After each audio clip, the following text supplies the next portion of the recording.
જય હિન્દ જય ભારત। ભાઈ એક મજાની વાત છે કે યુકે ની અંદર આપણા ગુજરાતીઓ દ્વારા એક નવું ગ્રુપ ચાલુ કરવામાં આવ્યું છે, સર્વ સેવા યુકે ગુજરાતી। તમને કોઈ પણ પ્રકારની હેલ્પ જોતી હોય તો આ ગ્રુપ દ્વારા તમને મળશે। તમારા ફેમિલીને ઇન્ડિયામાં હોય અને તમારા ફેમિલીને કોઈ હેલ્પ જોતી હોય તો આ ગ્રુપ દ્વારા મળશે।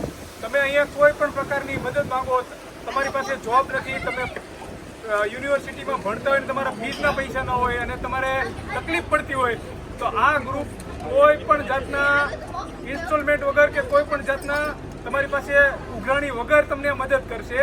અને બીજી એક વાત કે આ સર્વ સેવા ગ્રુપ દ્વારા એક નવું ફરમાન કરવામાં આવ્યું છે કે તમે આપણા જે ગુજરાતી એરિયા છે કે વેમ્બલી, સડબરી, હેરો, રેનસલેન્ડ આવા એરિયાની અંદર તમારે રાતે 12 વાગે જો કોઈ પણ જાતની ઇમરજન્સી આવી હોય ને તમારે કારની જરૂર હોય તો તમે ફોન કરો, તમને તરત એટલે તાત્કાલિક તમને હેલ્પ મળી જશે। અને આ આપણા બધા ગ્રુપના સભ્યો છે, કોઈ પણ જાતનો તમને ફોન કરવામાં નહીં આવે કે ભાઈ મારા પૈસા અમે તમને હેલ્પ કરી હતી, પૈસા પાછા આપો। અમે ફક્ત ને ફક્ત સેવા કરવા માટે આ ગ્રુપ બનાવ્યું છે। તમને કાંઈ પણ તકલીફ પડે આપણા ગુજરાતીને તો અમે ઊભા છીએ તમારા માટે। જય હિન્દ જય ભારત।